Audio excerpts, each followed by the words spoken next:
We found out afterwards that at the meeting they turned around and said that I wasn't a good enough drummer, but consequently when we sort of turned around, found out that jealousy was creeping into the act. John Lennon, Paul McCartney et George Harrison ont pris la décision de licencier le batteur Pete Best en 1962. Il a été brusquement remplacé par Ringo Starr et Best a été en grande partie oublié. Qu'est-ce qui a réellement provoqué son expulsion? Était-ce juste? Était-ce la période la plus odieuse, la plus regrettable et la plus impardonnable des Beatles dans leur ascension vers la gloire et la fortune?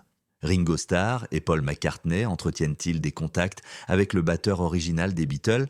Tout cela vous intéresse? Regardez Pete Best, à 82 ans, reconnaître enfin le manque d'harmonie des Beatles. La relation entre Ringo Starr et Paul McCartney et Pete Best, le batteur original des Beatles, s'est caractérisée par une distance croissante au fil du temps. Il n'existe aucune trace écrite de communication ultérieure entre eux. Connaissance des Beatles et auteur Tony Bramwell a décrit Best comme calme et peut-être perpétuellement malheureux, ce qui implique que ses manières n'étaient pas en accord avec la vivacité du groupe. Particulièrement solidaire, la mère de Best, Mona, a joué un rôle déterminant dans l'obtention des premières apparitions du groupe. Malgré des années de jeu ensemble, Brian Epstein a pris la décision de remplacer Best de manière directe, exprimant l'opinion du groupe selon laquelle Best n'était pas un assez bon batteur. Les mêmes inquiétudes concernant les talents de batteur de Best avaient été exprimées par des producteurs tels que George Martin et Bert Kaempfer, même après avoir essayé pour des maisons de disques comme EMI Parlophone. Après avoir été licencié, Best a donné à contre-cœur quelques spectacles supplémentaires jusqu'à ce que Ringo Starr puisse le rejoindre régulièrement. Ce changement fut extrêmement douloureux pour Best, qui pensait que ses camarades l'évitaient. Lorsque Paul McCartney et George Harrison ont réfléchi à ce choix des années plus tard, ils ont tous deux convenu que le départ de Best était essentiel au développement créatif du groupe, mais ont déploré le moment et le style de son licenciement. Toutes les remarques de Ringo Starr sur les talents de batteur de Pete Best n'étaient pas élogieuses, mais il ne semblait pas y avoir de véritables motifs de désapprobation. Ringo a affirmé avoir remplacé Best à Hambourg en 1964 dans une interview avec Gene Shepard du magazine Playboy parce que Best aurait utilisé des pilules qui le rendaient très malade, indiquant une consommation de drogue non fondée. Ce commentaire désinvolte, probablement fait pour rire, a été publié et a conduit Best à poursuivre Ringo en justice pour diffamation. En raison de sa remarquable endurance en tant que batteur, influencé par son expérience en athlétisme, notamment en rugby et en boxe, Best évitait la drogue et restait dévoué à sa fiancée en Allemagne, contrairement à ses camarades qui prenaient occasionnellement des stimulants comme le Prolutan. Les détails du procès de Best contre Ringo ne sont pas clairs, mais ils se sont terminés soit par un règlement important, soit par une perte pour Ringo. Best n'est probablement pas resté en contact avec Ringo directement après son licenciement des Beatles, surtout après que Ringo ait quitté Liverpool. Selon certaines informations, Best aurait cependant souhaité à Ringo un joyeux 80e anniversaire sur les réseaux sociaux. Concernant Paul McCartney, rien ne prouve qu'il ait eu un contact direct avec Pete Best après son licenciement. Étant donné que les deux hommes étaient de considérer comme tout aussi beaux, les biographies suggèrent que McCartney aurait pu initialement envier la renommée de Best auprès de ses admiratrices. Les perceptions de la contribution de Best au groupe contrastèrent avec la confiance en soi de McCartney dans ses capacités musicales et sa présence sur scène internationalement reconnue, ce qui pourrait avoir affecté la dynamique au sein des Beatles à l'époque. Il est clair que Pete Best et les Beatles n'ont eu que des interactions post-tir indirectes ou intermédiaires. Au cours de leurs années à Hambourg, les plus grands avaient la meilleure relation avec John Lennon de tous les membres du groupe, malgré les critiques de public de John à l'égard des compétences de batteur de Best, le qualifiant de limité et ayant besoin d'instructions. Cependant, Cynthia, l'ex-femme de John, avait une opinion plus favorable de Best et reconnaissait ses distinctions par rapport aux autres membres du groupe. Dans un mouvement dans lequel Pete n'était pas impliqué, sa mère, Mona Best, a prêté à John certaines des médailles de guerre de son père pour les utiliser sur la couverture de l'album Sgt. Pepper. Rien n'indique des retrouvailles directes entre Pete Best et John Lennon dans le futur. Les Beatles, composés de Ringo Starr, George Harrison et Paul McCartney, ont choisi d'inclure les chansons sur lesquelles Best a joué dans l'anthologie. Lors de sa sortie au milieu des années 1990, garantissant ainsi qu'il toucherait des millions de dollars en redevances d'interprétation. Il n'y a aucune preuve qu'un seul des Beatles ait remercié individuellement Pete Best pour ses services au groupe, même avec cette appréciation en espèces. Selon les accords contractuels de l'époque, Best n'avait probablement pas besoin d'être consulté pour décider d'être inclus ou non dans l'anthologie car il n'avait aucun droit sur les enregistrements de groupe ou de master. Il est concevable que EMI ait géré les redevances via les versions les mieux signées. En tant que directeur de longue date d'Apple Corps, Neil Aspinall est probablement resté en contact avec Best en raison de sa relation avec Rogue, le demi-frère de Pete, qu'Aspinall a engendré avec Mona Best. Sur la base de cette relation, il semble qu'aucun des Beatles ne s'est senti obligé de parler directement avec Pete Best de raisons commerciales. Les compétences de batterie de Pete Best ont-elles vraiment échoué ? Best affirme qu'il a été informé par Brian Epstein que Ringo Starr était un batteur supérieur et qu'il n'était pas assez bon. Les autres Beatles ont soutenu cet argument, tout comme les producteurs, musiciens et critiques qui avaient vu Best jouer avec le groupe. Selon John Lennon, Best n'a été embauché que parce qu'ils avaient besoin d'un batteur pour Hambourg. Parce que Pete Best était un mauvais batteur, vous savez, nous en avions aussi très marre de lui. Il ne s'est jamais amélioré, tu sais. Quand nous trouvions un bon batteur, nous allions toujours le laisser tomber. Nous l'avons entraîné à garder un bâton pour continuer à monter et descendre à 4 heures du bar à notre retour d'Allemagne. Il n'avait guère d'autres options. Le meilleur était bon, mais un peu limité, selon Paul McCartney. McCartney a déclaré que George Martin était habitué à ce que les batteurs soient à l'heure puisque chaque batteur qu'il engageait pour des sessions avec un grand groupe possédait d'excellentes compétences en matière de timing. Cependant, nos batteurs de Liverpool manquèrent d'un sens mortel du temps, mais ils avaient de l'enthousiasme, de l'émotion et même de l'économie. Les producteurs de disques ne trouveraient cela ennuyeux. George a ajouté « Je ne suis vraiment pas content du batteur » et il nous a mis de côté. « Pensez-vous que vous pourriez le changer ?» Nous avons dit que nous ne pouvions pas. C'était l'une des pires expériences que vivent les enfants. Pouvons-nous nous en prendre à lui ? Non. Mais nos carrières étaient en jeu. Notre contrat aurait pu être annulé. La batterie de Ringo, selon McCartney, constituait une avancée majeure par rapport à celle de Best. En réalité, nous sommes tout simplement tombés amoureux de la batterie de Ringo. Nous avions Pete, Ringo était dans un autre groupe et nous étions au travail. Nous avons également vu cet autre groupe auparavant. Mon Dieu, pensions-nous, ce batteur est bon. Et un soir, Ringo a remplacé Pete car il n'était pas en mesure de le faire. D'une gorgée, nous y sommes tous allés. Ce monstre et l'individu derrière nous semblaient s'acquitter de la tâche. Et chérie, nous y sommes allés. De plus, George Harrison a déclaré qu'il aimait le jeu de batterie de Ringo Starr et qu'il continuait à faire partie du groupe. De plus, il semblait que c'était ça à chaque fois que Ringo siégeait avec le groupe. Ringo Starr lui-même a déclaré « Je sentais que j'étais un bien meilleur batteur que Best », démontrant sa confiance en ses propres compétences. Les prouesses de Pete Best en tant que batteur ont suscité autant de critiques de la part des critiques que des historiens. Lors de l'audition des cas, la batterie de Best a été caractérisée par Richie Unterberger comme étant à texture fine et très peu imaginative, avec une tendance à conduire le rythme trop rapidement. Unterberger a comparé cela à son évaluation de Ringo Starr, qu'il croyait plus doué. L'ingénieur de session Mike Savage a partagé ses opinions en déclarant « Je pensais que Pete Best était très moyen et ne gardait pas un bon rythme. Vous pourriez trouver un meilleur batteur dans n'importe quel pub londonien. » L'historien des Beatles, Ian MacDonald, a identifié les lacunes de Best lors de la session d'enregistrement de Love Me Do avec EMI, soulignant son incohérence et son impact sur la performance du groupe. Après avoir comparé de nombreuses interprétations de Love Me Do, dont Best, Starr et Andy White, l'écrivain des Beatles, Alan W. Pollack, est arrivé à la conclusion que la batterie de Best était extrêmement fragile et peu attrayante dans son interprétation. Suite à la signature d'un accord par les Beatles avec EMI, le producteur Ron Richard a librement évalué les compétences de batterie de Pete Best, déclarant qu'il n'était pas très bon. J'ai dit à George Martin, le producteur, qu'il ne valait rien, le batteur doit être remplacé. Cette opinion a été soutenue par George Martin qui a déclaré que Best n'était pas un très bon batteur. Je veux dire, il n'était pas très doué pour garder le temps. Je savais aussi que le groupe n'était pas très soudé.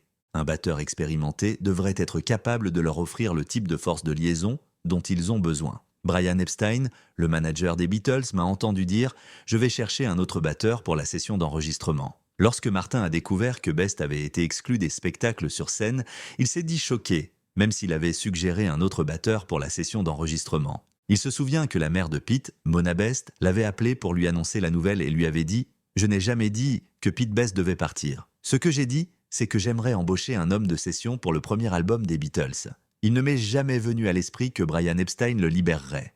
Il semblait être l'article le plus commercialisable en termes d'apparence. J'ai été assez surpris de découvrir que Pete avait été abandonné. À mon avis, la batterie était cruciale pour un disque, mais sinon, elle n'était pas très vitale. Les fans ne sont pas vraiment intéressés par la qualité de la batterie. L'approche de Pete Best en matière de batterie se limitait à jouer à 4. Une technique simple dans laquelle des notes de grosse caisse sont jouées sur chaque noir pour maintenir le rythme, selon le biographe Bob Spitz. Le livre de Spitz détaille les tentatives infructueuses de l'ingénieur Ron Richard pour enseigner à Best des rythmes plus complexes pour divers morceaux. L'explication officielle de son licenciement a été contestée par Best, qui l'a jugée insuffisante et n'a jamais tenu. Il a imputé ce choix à l'envie de l'émission de David Letterman. Hunter Davies, un historien agréé des Beatles, a qualifié de sournoise la façon dont le licenciement de Best a été géré en 1968 et l'a cité comme l'un des rares moments ambigus de l'histoire du groupe.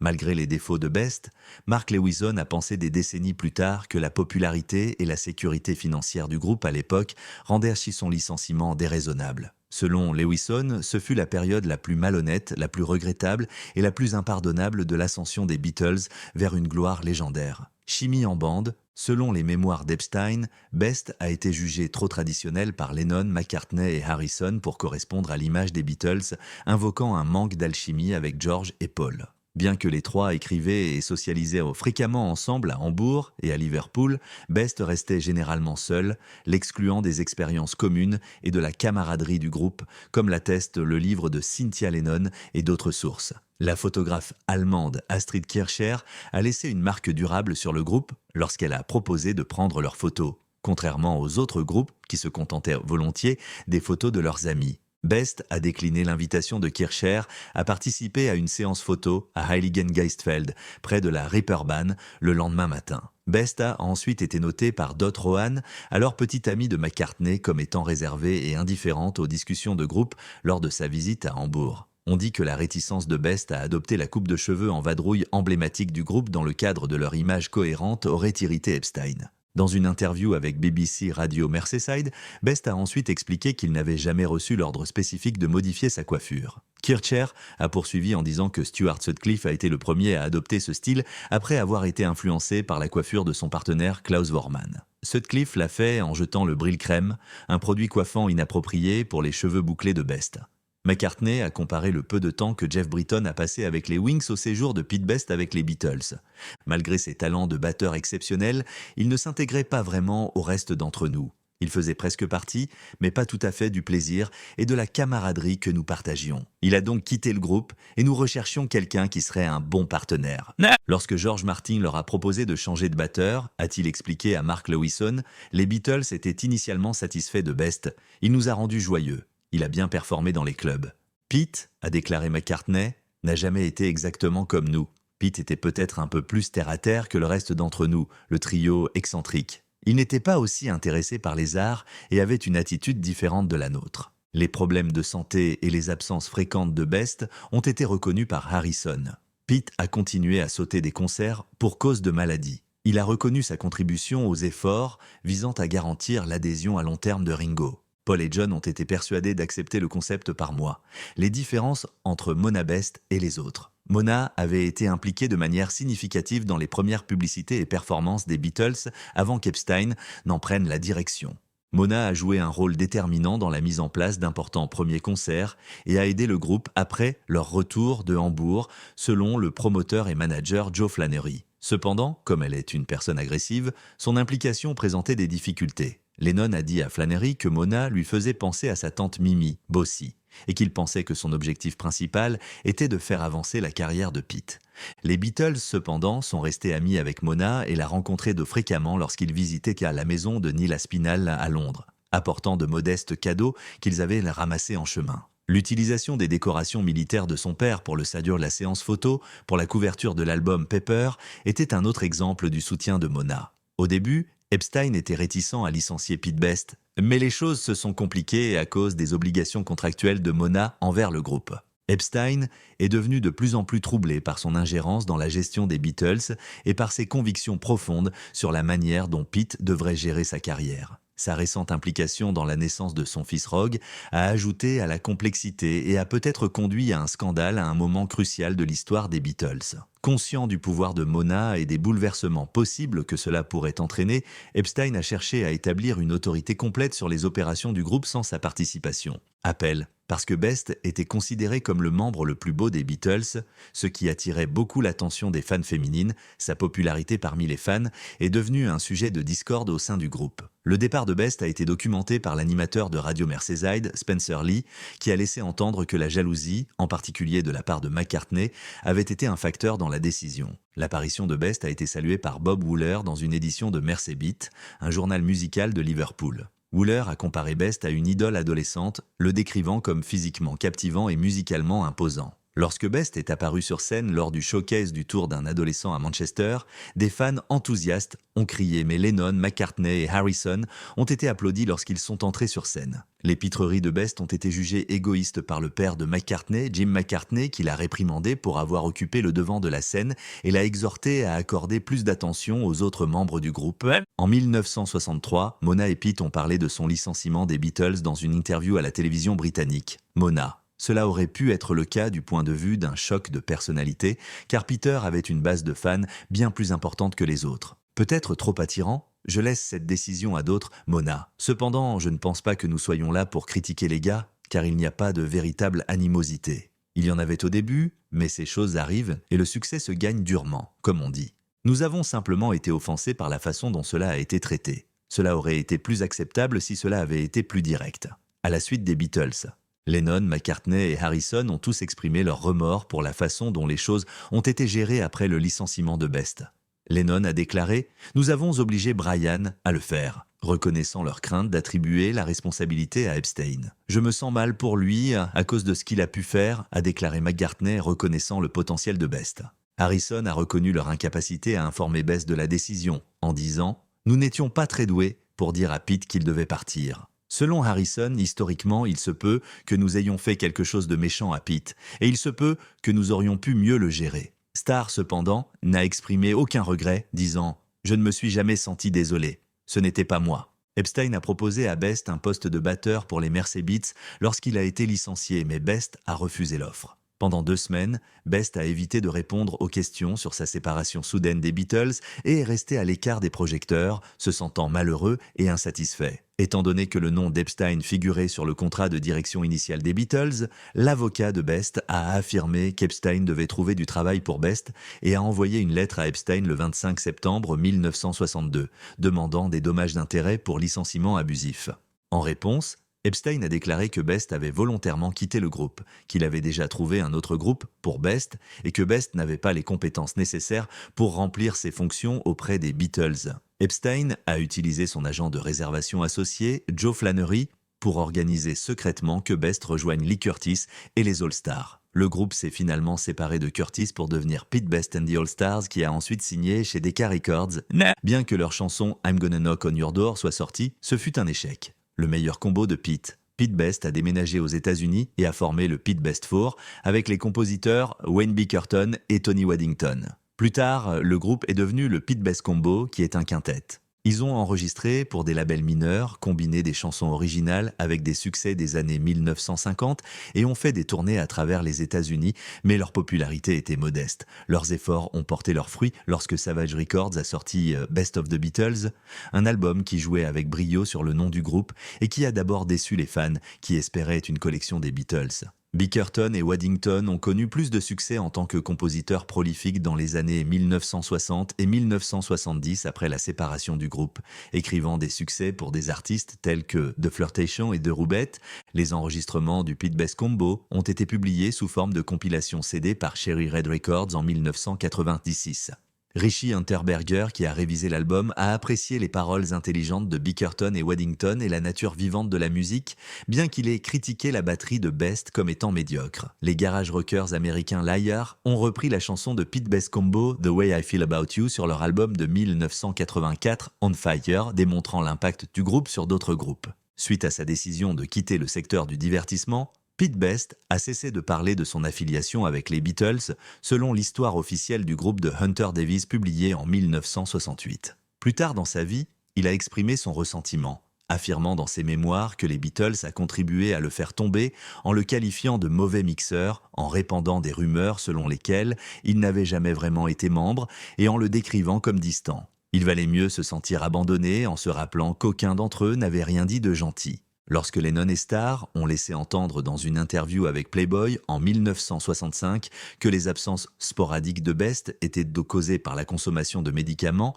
les tensions ont augmenté. Après s'être senti diffamé, Best a intenté une action en justice contre les Beatles pour diffamation. Il a réglé à l'amiable un montant bien inférieur aux 18 millions de dollars qu'il avait initialement demandé. En écrivant sa biographie, Davies a vu le malaise des Beatles en parlant de Best, détectant leur malaise quant à la façon dont ils ont géré son licenciement. Ils étaient de mal à l'aise car ils admettaient qu'ils auraient facilement pu être à la place de Best.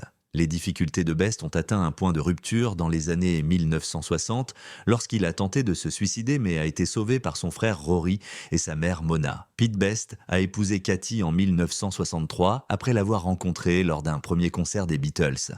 Depuis, le couple est ensemble et a 2 filles et 4 petits-enfants. Best gagnait d'abord 8 $ par semaine, soit 200 $ en 2024, en effectuant un travail manuel en empilant du pain sur des véhicules de livraison. Ses diplômes universitaires l'ont ensuite aidé à obtenir un emploi au Garston Job Centre de Liverpool en tant que fonctionnaire pour finalement accéder au poste de responsable de la formation pour la région du nord-ouest de l'Angleterre. Rétrospectivement, Best se souvient avoir travaillé avec des demandeurs d'emploi qui éprouvaient fréquemment des difficultés émotionnelles lors de leur transition vers de nouvelles professions. Au fil du temps, Best a commencé à donner des interviews aux médias, à parler de son expérience avec les Beatles et à fournir des conseils techniques pour le téléfilm Birth of the Beatles. Il a admis être fan et a conservé leurs enregistrements, démontrant son appréciation pour leur musique malgré sa relation compliquée avec le groupe. Lorsque les Beatles restants ont publié Anthology, en 1995, qui comprenait 11 chansons avec Best à la batterie lors de leurs premiers essais, Best a été agréablement surpris par l'ampleur de la manne, estimée entre 1 million et 4 millions de dollars. Alors que Best prétend que c'est Neil Aspinall qui l'a appelé, Philip Norman affirme que cette aubaine était inattendue et rendue possible grâce à un appel téléphonique de Paul McCartney personnellement. Best aurait accepté l'offre de règlement monétaire de McCartney après que le chanteur ait reconnu ses griefs antérieurs. Le collage de photos déchirées sur la couverture de l'album d'Anthology 1 est remarquable. Il comprend une première photo de groupe dans laquelle Best était initialement inclus, mais la tête de Ringo Starr d'une autre photo a été remplacée par celle de Best. Le meilleur est montré dans un petit plan sur le côté gauche de la couverture. Best a également joué dans une publicité de Carlsberg Lager diffusée lors de la première, en novembre 1995, de la série télévisée Anthology sur ITV. Le slogan de la publicité, probablement la meilleure pit lager du monde, était un riff léger sur le slogan bien connu de Carlsberg, The Pete Best Band, et il reliait avec humour son nom à la marque de bière. Pete Best a finalement cédé et a joué à une convention des Beatles à Liverpool en 1988, après avoir résolument refusé les offres pendant 20 ans. Ils se sont produits avec son frère Roag, et c'est à ce moment crucial que la mère et la femme de Best l'ont exhorté à réfléchir à retourner dans le show business. Best s'est félicité d'une nouvelle carrière musicale après cet incident. Il parcourt actuellement le monde avec le Pete Best Band, où lui et son jeune frère Roag se partagent les responsabilités de la batterie. Leur album, entièrement original, Aman's Green, est sorti à plusieurs reprises. Les dates aux États-Unis sont le 16 septembre 2008, les dates mondiales sont le 24 octobre 2008 à l'exclusion du Royaume-Uni, et au Royaume-Uni le 27 octobre 2008. Avec le recul, l'histoire de Pete Best pendant et après son passage avec les Beatles reste une histoire compliquée d'occasions perdues, de courage intérieur et de retour artistique ultime. Que pensez-vous du rôle joué par Pete Best au début des Beatles ? Selon vous, quel rôle a-t-il joué dans leur héritage ? Postez vos idées dans la section commentaires ci-dessous. N'oubliez pas d'aimer et de vous abonner pour plus de matériel qui plonge dans les histoires intrigantes des musiciens les plus connus.